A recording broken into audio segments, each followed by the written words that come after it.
Hi， 大家好，歡迎收睇今集嘅 YouTube Channel。咁今日咧就嚟同大家講下呢一個可以睇時間之外，又可以娛樂大家嘅一款手錶。咁佢嘅名咧就叫做真樂士 Lucky Harvey 嘅玩家系列水果街機。咁唔知道大家有冇去過一啲地方，或者係 Casino 咧就玩一啲叫做水果機，或者係大家都好熟悉嘅叫做呢一個老虎機。咁一坐咧就可以玩成日㗎啦。咁但係而家有冇諗過一隻手錶除咗可以睇時間之外，你都可以玩呢一個遊戲呢？咁而呢一款錶就係提供趣味嘅娛樂同埋健康嘅遊戲。咁輸贏咧就由你去定啦。咁過往咧都出過好幾款關於一啲動物嘅主題啦，或者係好有趣嘅一啲輪盤動偶錶。咁如果有啲朋友仲未了解呢一個品牌究竟之前出過咩動偶錶嘅話咧，唔緊要，記得睇到最後就會話俾大家知，仲有其他啲乜嘢款式。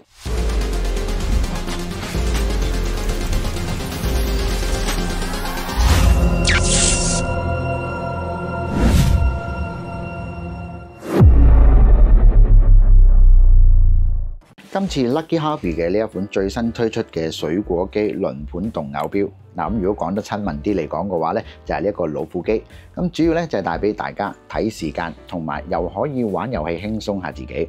咁而呢一款手錶咧，同之前推出過嘅 Poker 遊戲錶盤咧，上邊嘅用料咧就好唔同。而今次咧就加入咗呢一個彩色繽紛嘅11粒彩色嘅 T 方鑽寶石刻度，喺6點位置咧就有一個可以隨時變動唔同圖案嘅視窗刻度位。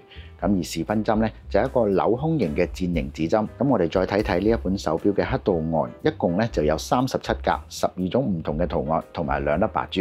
今次呢一款手錶淨係單睇個錶盤啊，就已經係非常之吸引眼球啦，更加係可以當做一種首飾物去佩戴。咁唔同嘅衣着打扮咧都可以做到呢一個 EDC， 即係 Everyday Carry。咁無論個錶盤上邊嘅設計，甚至乎係佢哋採用嘅顏色咧，可以講得係男女通殺。諗而講到呢一隻手錶究竟係點玩嘅呢？咁喺手錶嘅8點位置咧就有一個按鈕，咁一按落去嘅時候咧，個錶盤咧就會高速咁去轉動。咁如果唔放手嘅話咧，佢就會一路係咁轉。咁當你鬆開個手指嘅時候咧，佢就會立刻停頓。咁上面嘅2粒白珠咧就會坐落喺唔同嘅地方。咁而呢一個咧就可以睇睇大家當日嘅手氣如何啦。而錶背咧就刻有呢一個遊戲上一啲簡單嘅規則同埋呢個分值圖，咁仲有限量版號碼100隻。咁如果得分最高嘅咧，就要睇下6點位置嘅視窗啦，同埋2粒白珠坐落嘅地方咧係邊3張圖啦。咁就要睇翻呢一個分值圖，得分出嚟最高嗰個咧就為之贏啦。而呢一款玩家系列嘅手錶，直徑咧就係43mm，厚度11mm，而機芯咧就係自動上鏈，動力儲存40小時。28800嘅振頻，拱形嘅藍寶石錶面，咁而錶帶咧就係用咗呢一個真皮嘅皮面啦，同埋呢個佛像膠帶嘅結合，容易清潔同埋打理。咁而真樂士嘅玩家系列當中咧就有4個唔同嘅系列，咁就係呢一個歐式嘅輪盤啦、3公撲克、色仔動偶，同埋我最新介紹嘅呢一款水果機動偶錶。咁仲有頭先都仲未講到嘅一啲動偶手錶。